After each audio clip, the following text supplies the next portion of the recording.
The night was dark, but for Godwin and Salome, it was the beginning of a new dawn.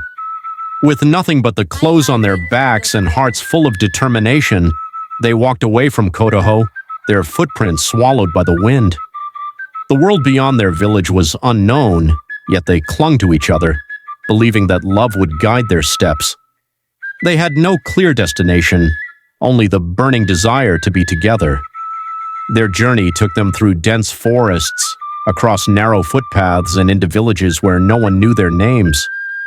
At times, hunger gnawed at them, but Salome's skill in weaving and Godwin's ability to read and write earned them food and shelter from kind strangers. Days turned into weeks, and they found themselves in a small town called Dandum, where the whispers of modernity were louder than in Galadima. Here, Godwin found work as an apprentice to a schoolteacher, while Salome helped at a seamstress's shop. Life was not easy, but it was theirs, a life built on love and sacrifice. Yet, even in their newfound freedom, the weight of the past lingered. Back in Kotaho, Sergeant Christopher was a man haunted by silence.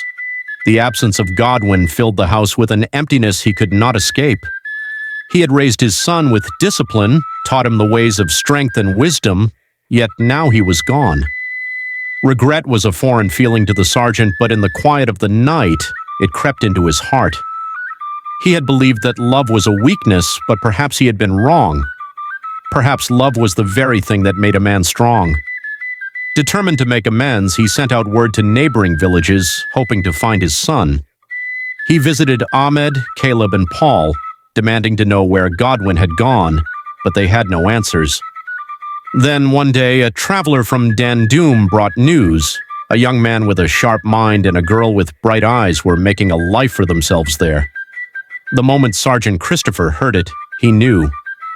Without hesitation, he set off for Dandum. Godwin and Salome were sitting outside their small home when they saw him. The sight of Sergeant Christopher standing at the entrance of their compound sent a chill through them both. Salome's hand gripped Godwin's tightly. "What do we do?" she whispered. Godwin took a deep breath, his heart pounding. "We face him." As they approached, the sergeant's eyes locked onto his son's, but for the first time there was no anger, only something softer, something unfamiliar. "You left," Sergeant Christopher said, his voice steady but void of its usual authority. "I had to," Godwin replied.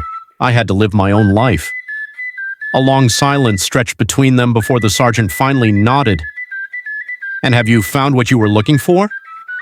Godwin glanced at Salome, her eyes filled with unwavering love.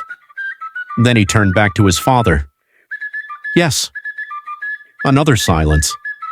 Then, to their shock, Sergeant Christopher sighed and said, "Then it is time to make things right." The wedding that brought two worlds together.